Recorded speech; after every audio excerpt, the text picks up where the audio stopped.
इधर देखो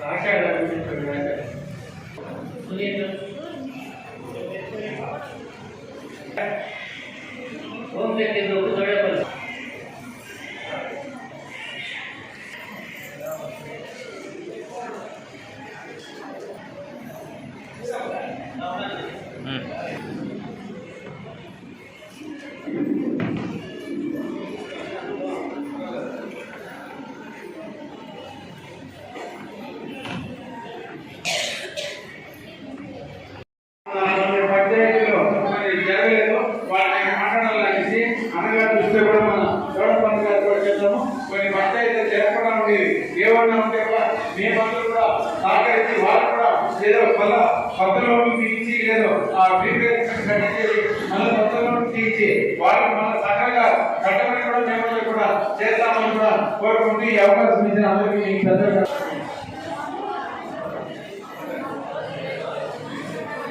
కార్యక్రమాన్ని ఉద్దేశించి రంగనాథన్ గారిని మాట్లాడాల్సిందిగా కోరుతున్నాం. కూర్చోండమ్మా. ఈ సీసీలంతా కూడా కోరుకుంటున్నాం. ఇండివిజువల్ నిర్ణయాలు కట్టిపెట్టండి.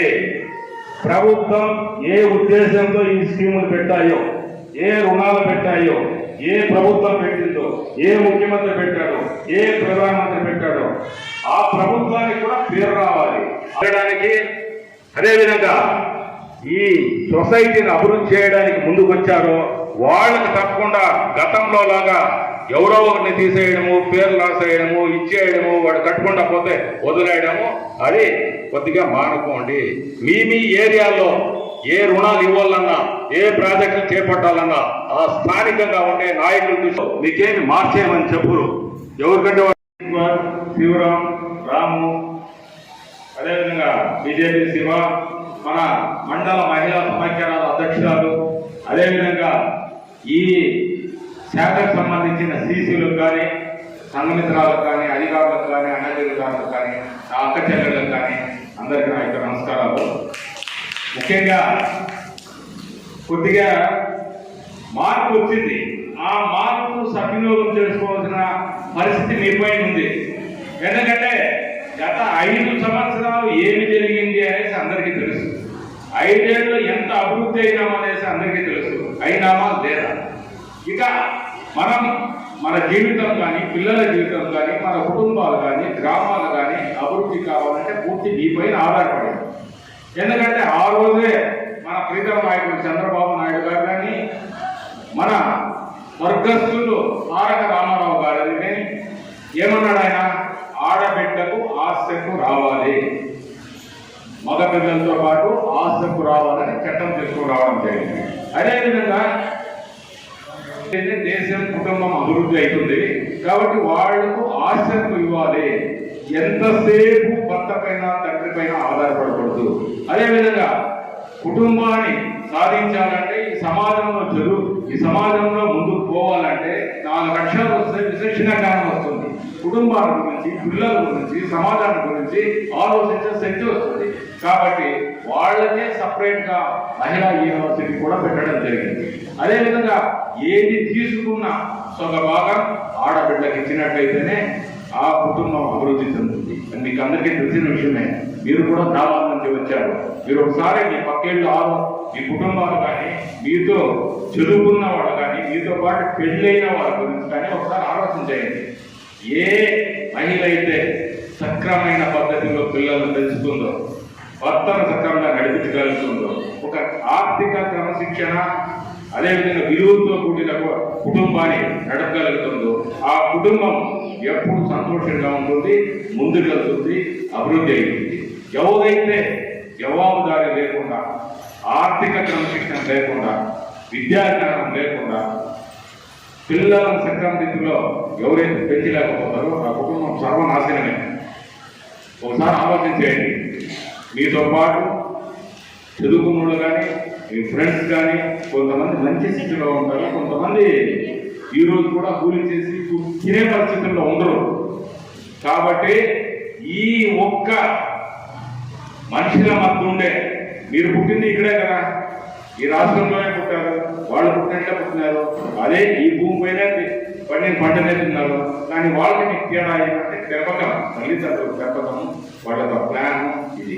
అందువల్ల మిమ్మల్ని కోరుకున్నది ఒకటే ఒకటి, మన ప్రీతమ నాయకుడు చంద్రబాబు నాయుడు గారు 2003-04 సంవత్సరంలో మహిళలను అభివృద్ధి చేయాలి, ఏ మహిళ అయితే ఆర్థిక స్వాతంత్రం ఇవ్వగలుగుతామో అప్పుడే ఆ కుటుంబం అభివృద్ధి చెందుతున్న ఉద్దేశంతో ఆ రోజు పిఆర్డీగా ఉన్న పుష్ప అనే ఆమెను పంపడం, డికే పన్నోడు అనే ఆయన పంపడం, సెంట్రల్ నుంచి తీసుకుని వచ్చి గ్రామంలో సభలు పెట్టిందేను, గ్రూపులు ఏర్పాటు చేయడం జరిగింది.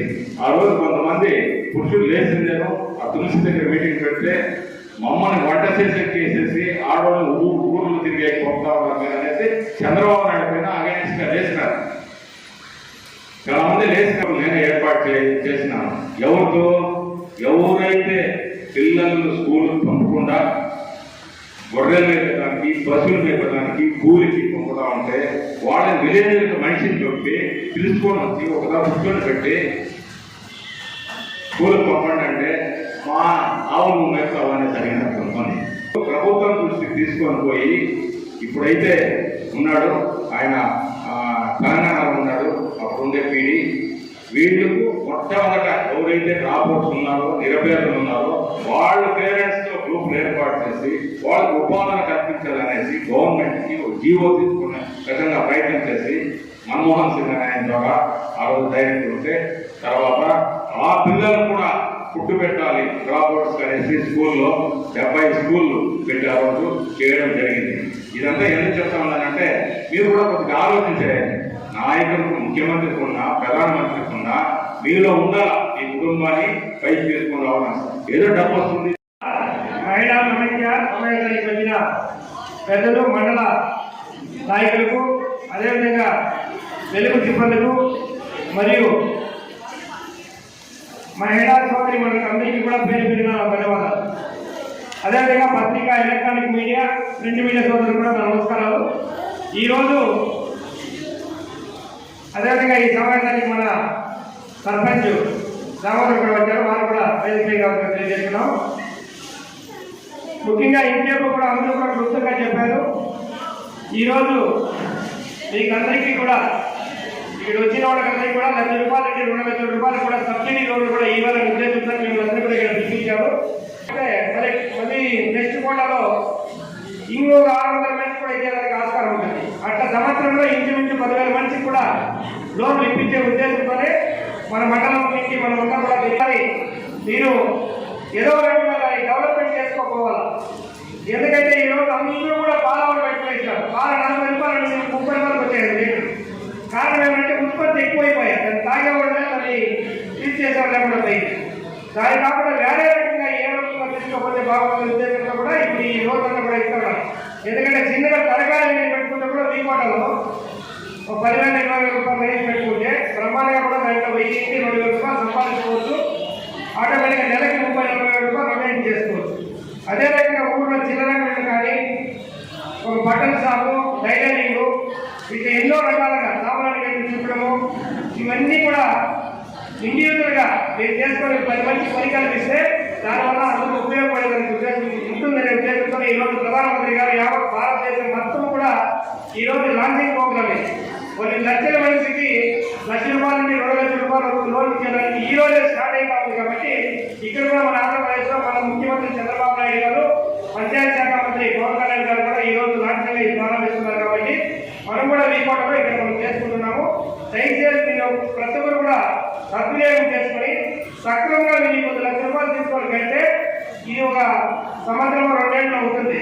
మళ్ళీ అలాగే అది పూర్తి అయిపోతే మళ్ళీ మీకు ₹5,00,000 కూడా ఇస్తారు. ఇప్పుడు మామూలుగా ఇస్తా ఉన్నారు వెలుగులో గ్రూప్ 10 లక్షలు 5 లక్షలు ఇస్తా ఉన్నారు, సక్రమంగా జరుగుతూ ఉంది. కాకుండా ఇది ఎక్స్ట్రా బెనిఫిట్, అది కాకుండా మళ్ళీ ఇది ఎక్స్ట్రాగా ఇస్తా ఉన్నారు. కాబట్టి దయచేసి మీరందరూ కూడా సద్వినియోగం చేసుకుని మీరు పూర్తిగా మీరు దీన్ని తీసుకుని కానీ వేరే రకంగా దాన్ని వేస్ట్ చేయకుండా ఏదో రూపంగా దాన్ని మళ్ళీ దానికి డబ్బులు మనకి వచ్చే విధంగా మీరు చేసుకుంటే చాలా బెనిఫిట్ ఉంటుంది.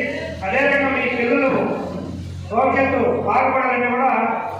రోజు మన గవర్నమెంట్ కూడా ఎన్నో స్కీములు పెడతాము. పిల్లలు అందరినీ కూడా చదివించుకోవాలంటారు. మీరందరూ గుర్తుపెట్టుకోవాలి. నేను ఎంత చెప్పినా కూడా మీ తల్లిదండ్రులు చెప్పారు కాబట్టి పిల్లలు నేర్చుకుంటారు కాబట్టి అందరినీ స్కూల్ పంపించండి. వాళ్ళంతా కూడా అమ్మఒడి డబ్బులు కూడా మీకు ఎదురు పిల్లలు అందరికీ ఇస్తామని చెప్పారు కదా, అది ఇస్తారు. డిగ్రీ వరకు చదివితే కూడా డిగ్రీ చదివిన వాళ్ళు కూడా నిరుద్యోగ వృత్తి కింద వాళ్ళు కూడా డబ్బులు ఇస్తామని చెప్పారు. 3,000 రూపాయలు అది కూడా వస్తుంది. కాబట్టి ప్రతి ఒక్కరు కూడా చదువుకుంటే డిగ్రీ వరకు చదువుకుంటే వాళ్ళకి ఆస్తి పొందే ఏదో వస్తుందో బెంగళూరులోనూ ఏడ సాఫ్ట్వేర్లోనూ ఏడ కంపెనీలో వచ్చే సంపాదించడానికి ఆస్కారం ఉంది. కాబట్టి పిల్లలు వేదాలకి తెలుసుకోవడం మీరు దయచేసి స్కూల్ పంపించే విధానమే నేర్చుకోండి. మనకి ముందుకు వెళ్ళడానికి ఆస్కారం ఉంటుంది. నేను వేదాలకి 10th క్లాస్ ఫెయిల్ అయిపోతే మరి ఊళ్ళో చేద్దానికి ఫైన్ కొట్టేదానికో లేదంటే మెకానిక్ పంపించేదానికో కూడా మనకి బెనిఫిట్ ఉండదు. చదువుకుంటేనే మనకి ఫ్యూచర్లో భవిష్యత్తు ఉంటుంది. ఎందుకంటే రేపు ఇంజనీరింగ్ మెకానిక్ కావాలంటే కూడా బండి రిపేర్ చేసేవాడు వాడు డిగ్రీ వరకు చదువుకుంటే బ్రహ్మాండంగా చేస్తారు. కాబట్టి పిల్లలందరినీ కూడా మీరు చదివించేదానికి ఆస్కారం చేసుకోవాలి. అదే కూడా ఆడపిల్ల అయితే ఈ కాలంలో 10th క్లాస్ అయిపోతే పెళ్లి చేస్తారు. తప్ప మరి దయచేసి వారు కూడా మీరు డిగ్రీ వరకు చదువుకుంటే వాళ్ళ పిల్లలకు బుద్ధి చెప్పించడానికి అవుతారు. టీచర్ల పని లేకుండా ఇప్పుడు 5వ క్లాస్ 6వ క్లాస్ చేసుకోవాలి. వాళ్ళు పెట్టుంటే వాళ్ళకి పేరు చదువుతుంది. ఎవరో కొందరికి వ్యాపారం వృత్తిలో కొంచెం చెల్లించామనేసి ఒక సంఘ మిత్రులకు 5 మందిని సెలెక్ట్ చేసి దీంట్లో కూడా రాజకీయాలు ఏమీ లేకుండా 5 వాళ్ళకి ఒక సంఘానికి ఇది సంఘ మిత్రులకి 5 మంది అంటే వాళ్ళకి 1 లక్ష రూపాయలు 2 లక్షల వరకు స్తోమత వాళ్ళు వ్యాపారం చేసుకునే దాన్ని బట్టి ఆ వ్యాపారం చేసుకుని సరఫరా సక్రమంగా చేసుకుని అంచెలుగా పెరగాలని కూడా మనం అందరూ కోరిక. అదే విధంగా మీరందరూ కూడా ఉపయోగించుకొని ఈరోజు ఆ ఆర్థికంగా ఎదిగితే ఇంచేపు మాజీ ఎంపీటీసీ గారు చెప్పారు మసాలాల గురించి. ఆ ఆర్థికంగా చిన్నగా దగ్గర నుంచి కొంచెం బాగా చేసుకొని మనం అభివృద్ధి చెందాలని కూడా మీలో రావాలా మీ మార్పు తేవాలనేది ఈరోజు మేమందరూ కూడా ప్రతి ఒక్కరికి కోరుకొని మీరు ఆర్థికంగా ఎదిగి ఇంట్లో మంచి స్థానంలో ఉంటే మాకంతా కూడా బాగుంటుంది. ఈ దీన్ని మీరందరూ కూడా